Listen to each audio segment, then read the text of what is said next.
I know I keep giving the same introduction over and over and over again, but we have been talking about the electrode potential, the cell potential, and in the end, we ended it up with the electrochemical series. Now, Nernst equation. In this video, we are going to be talking about Nernst equation. I did make a mistake when I shot this beforehand, and now I'm reshooting it, so not very happy about that. So, Nernst equation is one of those topics which keeps coming back into my life. Each and every time I learn it, I learn a different um, learn it to a different intensity. Class 12 was probably the easiest one. Um, I mean, class 12 is not easy. The Nernst equation that I learned in class 12 was not as difficult as I had it for my other educational paths. Um, so Nernst equation, when you have the electrode, till now we talked about the electrode potential, right? We talked about the standard electrode potential and how we're able to calculate it. For a particular electrode like zinc, Zn gives rise to, oh no, because you're considering it as a reduction potential always, we had Zn 2 plus 2 electrons gives rise to Zn. Now this had a specific standard electrode potential. That was because it was in relation to the standard hydrogen electrode, but there were some conditions that it had. One of them was that the electrolyte had to have a concentration of 1 molar. Okay, the second thing was that it had to be at 298 Kelvin. So essentially, we are limiting ourselves to just 1 molar concentration. If the concentration is 1 molar and if it's at 298, great. We can just say that, it's equal to the standard electrode potential. That's fine. But when it's not, let's say we have a concentration of 0.1 molar, then you cannot use its its electrode potential will not be equal to, I think it's minus 0.76. So it might not be equal to that. So what we do is we have something called as the Nernst equation. The Nernst equation gives us a relationship between the electrode potential and the concentration of the electrolyte. So we have electrode potential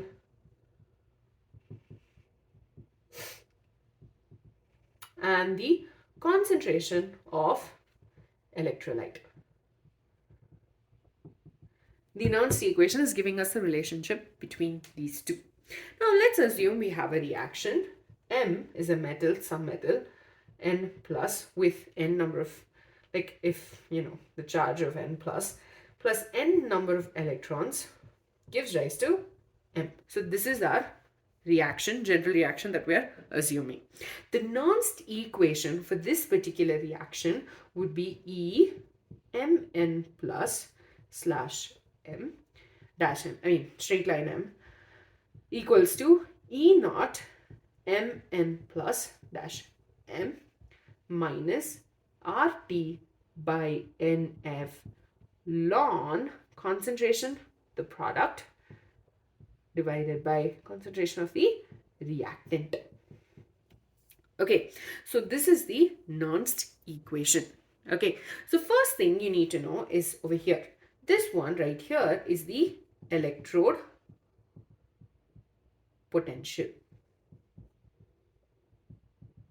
Okay, this one E is the electrode potential. Now, this one right here would be the standard electrode potential.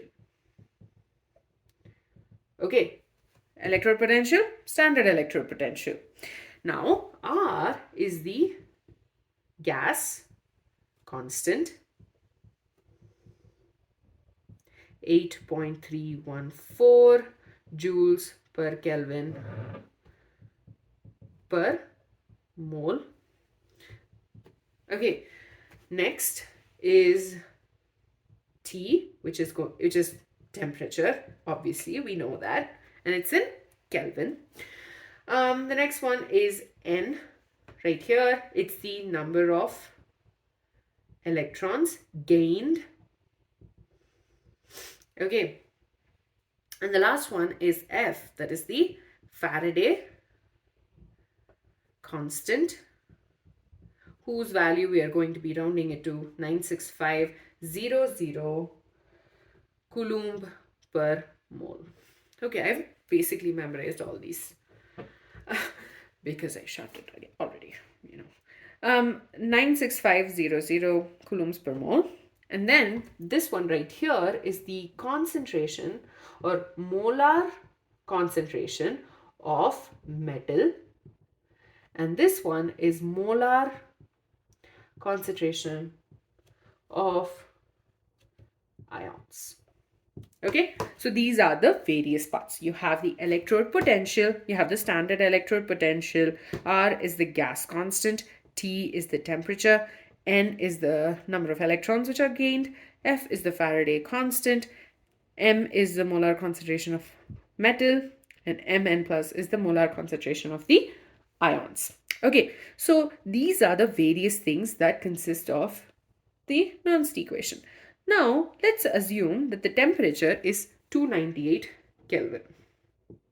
Okay, when we consider the temperature, actually, let me just write it right here, 298 Kelvin, and let's substitute all of these values into that.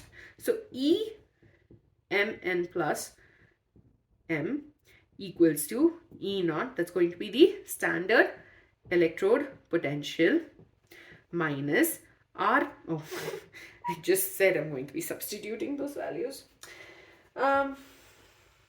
is equal to minus, first of all, 2.303. The reason I say 2.303 is because we're converting ln to log.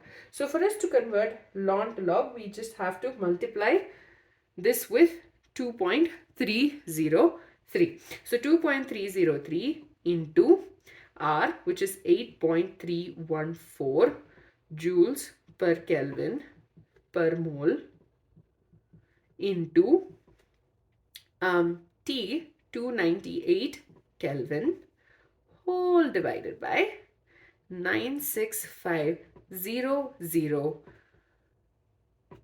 Coulomb per mole into N. Yeah, I did not forget log, because we are changing it from ln to log, and for us to do that we need to multiply it with 2.303. Concentration of the metal divided by concentration of Mn plus. Now I know you can just use a calculator and figure out the math to calculate or to simplify this equation. But I wanted to point out the units for this one. So when you have here, what we have here is per Kelvin, and Kelvin can get cancelled. Per mole gets cancelled. So we are left with joules per coulomb. Joules per coulomb, this is basically equal to volts. Okay, joules per coulomb is basically volts. So you are left with V, that's the volts, in the end. And if you think about it, the standard electrode potential is going to have units volts. This one is also, and obviously your electrode potential will have the units volts. So it would make sense for us to have volts over here, which is why I wanted to point out that in the end we are left with volts. So E naught, so when we simplify all of this, you get E naught Mn plus M minus 0.0591 by N volts log concentration of M divided by concentration Mn plus.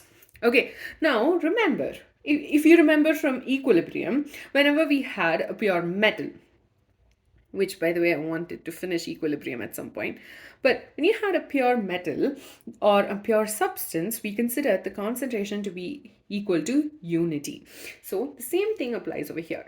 This is the solid phase of the metal. It's the electrode, right? So the electrode's concentration is going to be 1. So we can just simply erase it and have it as 1. So this, we are left with this particular equation. Now I want you to think, if let's say we have, the concentration is 1 molar, this would be 1m, and log 1 is equal to 0, and all of this would be cancelled. In that case, your the electrode potential would be equal to the standard electrode potential. But you also have the option or the ability to use the temperature or a different temperature and different concentration, and you're able to calculate the value of the electrode potential for any electrode. In the next video, we will be discussing the Nernst equation for the Daniell cell, and we'll also be talking about another example given in your textbook. I do want to go over the whole thing, and we'll be talking about the electrode potential of the cell.